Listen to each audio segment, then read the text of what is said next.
नमस्कार, प्रणाम। मैं रंजीत आजाद सन ऑफ पटना में आप सबका स्वागत करता हूं। तो सबसे पहले हमारी इंडिया टीम सेमीफाइनल में ऑस्ट्रेलिया को हराकर फाइनल में पहुंचने पर सभी भारतीय टीम को बधाइयाँ। और होली नज़दीक आ रही है, इसलिए आप वाहन का प्रयोग करते हैं सड़क पर तो पूरे कागज़ पत्तर, ड्राइविंग लाइसेंस वगैरह लेकर चले, नहीं तो आपका फाइन कट सकता है। ट्रैफिक का नियम का पालन करें, अन्यथा आपको ट्रैफिक वाले को दक्षिणा देना पड़ सकता है। उसके बाद जैसा कि आप जानते हैं कि बिहार विद्यालय विशिष्ट शिक्षक नियमावली 2023 के नियम 4 के परिप्रेक्ष्य में स्थानीय निकाय के शिक्षकों की सक्षमता परीक्षा तीसरा का आगाज हो चुका है। उसकी तारीखें भी तय कर दी गई है। 22 फरवरी से लेके 12 मार्च 2025 तक अंतिम डेट रखा गया है। तो जो भी शिक्षक साथी पहला दूसरा सक्षमता परीक्षा नहीं दिए हैं और अब वो सोच रहे हैं कि तीसरा दे कि नहीं दे, तो देखिए, मेरा मानना है या कहना है कि जो भी शिक्षक साथी बच गए हैं, सक्षमता परीक्षा नहीं दिए हैं, वो तीसरा में सम्मिलित हो जाए और परीक्षा दे, पास हो और अपने ही विद्यालय में फिर नियुक्त होकर राज्यकर्मी का दर्जा प्राप्त करें। बहुत साथी शिक्षक साथी कह रहे हैं कि नहीं, सक्षमता परीक्षा देंगे तो हमारी नई नौकरी हो जाएगी। 1/1/2025 से लोग का हुआ है, वो सब घाटे में रहेंगे और हम लोग को फलाना चिलाना का लाभ मिलेगा, वेतन इतना हो जाएगा। तो देखिए शिक्षक साथी, आप नेताओं के बहकावे में मत रहिए। नेता तो अपना रोटी सेकने के लिए बने हुए हैं।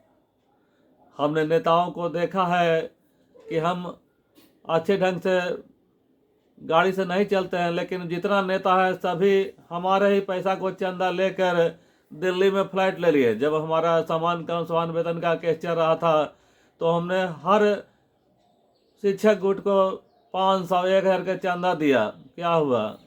कुछ नहीं हुआ। और नेताओं, जितना भी नेता था सभी का दिल्ली में फ्लाइट है और हमारा क्या है? कुछ नहीं है। इसलिए नेताओं से सावधान रहिए। नेता जो कहता है, शिक्षक नेता जो कहता है उसका उल्टा कीजिए। वो कहता है कि फॉर्म मत भरो तो आप भरिए, क्योंकि वो नेता हमें चुतिया बनाते हैं।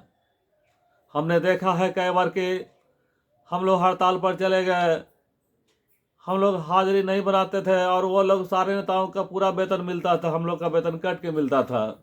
इसलिए मैं आप सभी को सावधान करता हूं कि नेताओं के बहकावे में मत रहिए। ये सक्षमता परीक्षा 3 लिया जा रहा है सरकार के द्वारा, इसको आप दे दीजिए। इसके बाद आप राज्यकर्मी बन जाइए, अच्छा रहेगा। क्योंकि जो लोग कह रहे हैं कि इसमें ये मिलेगा वो मिलेगा फलाना, कुछ नहीं मिलेगा। नियोजन प्रक्रिया में हम वैसे वैसे लोग को देखे रिटायर होते हुए, रिटायर हुए, उनको बेचारे कुछ नहीं, अंतिम वेतन लेकर रिटायर कर गए हैं। और हमसे पूछते हैं कि रंजीत जी देखिए ना, वो जो सेवा शर्त में लिखा हुआ था EL 11 को EL जमा होगा, उसका क्या पैसा भुगताना होगा? हम बोले सर देखिए, हमारे नियमावली में साल में 11 को EL होगा, मगर उसको कैश करने का कहीं कोई जिक्र नहीं किया गया है। कुछ नहीं मिलेगा। जो आपका EPF में कटा है उसी के आधार पर हो सकता है, तो आपका एक जो भी हो राशि वेतन तय कर दी जाएगी, 200 400 500 1000 जो भी हो। लेकिन नहीं, इसलिए आप सभी से विनम्र आग्रह है, जो सक्षमता परीक्षा नहीं दे रहे हैं, नहीं देना चाहते हैं, वो दे और डरे नहीं। CBT कोई बहुत बड़ी चीज़ नहीं है। CBT मोड में परीक्षा देना कोई बहुत बड़ा चीज़ नहीं है। CBT मोड में और भी बढ़िया है, उसमें आप क्वेश्चन को पढ़ के जल्दी जल्दी जवाब देते हैं, रंगना वगैरह तो है नहीं, बस क्लिक कर देना है जवाब को। इसलिए आप सब सक्षमता परीक्षा 3 दे, उसके बाद देखिएगा। तो इसके लिए आप अभी समय है, आप अपने को तैयार करें, पढ़ना क्या है। अरे आप आज तक तो पढ़ा रहे हैं, वही चीज़ तो पूछा जाएगा, अलग से थोड़े कुछ पूछा जाता है, अलग से कुछ नहीं पूछा जाता। जो आप बच्चों को पढ़ा रहे हैं वही क्वेश्चन पूछा जाएगा आपसे, और उसका जवाब अच्छी तरह से दे देंगे। किसी के बहकावे में मत रहिए। आप जाइए साइबर कैफे में, जाइए अपना पूरा सर्टिफिकेट का फोटो स्टेट करा लीजिए, करा के उसको सेल्फ अटेस्टेड करा लीजिए, और BSCB के वेबसाइट पर जाइए, सक्षमता का फॉर्म भरिए, परीक्षा की तैयारी कीजिए और राज्यकर्मी बन जाइए। नियोजित एक बहुत बड़ा अभिशाप हो गया था, जिसको नीतीश बाबू ने धोने का प्रयास किया है। 2006 में मदन मोहन झा के द्वारा यह नियोजन प्रक्रिया लागू किया गया था। तो नियोजन में जैसे भी शिक्षक बहाल हो गए, बहुत सारे अच्छे भी हुए, कुछ 1% गड़बड़ हुए थे। तो उन सभी को पापों को धोने के लिए नीतीश बाबू ने सक्षमता परीक्षा लाया है, और इस परीक्षा को देकर आप सभी लोग पास हो जाइए, राज्यकर्मी बन जाइए। हाँ, जिनका उम्र 55 से ऊपर हो गया है, उनकी इच्छा है वो नहीं भी दे सकते हैं। बहुत लोग कहते हैं कि मेरा 55-56 हो गया है या 59 हो गया है, हम देकर क्या करेंगे। तो ठीक है, वो लोग नहीं दे, लेकिन हाँ, जिनका नौकरी भी 5 साल से ज़्यादा बचा हुआ है वो इस परीक्षा को दे, और हमारी शुभकामनाएं हैं कि वो सभी पास कर जाएंगे। तो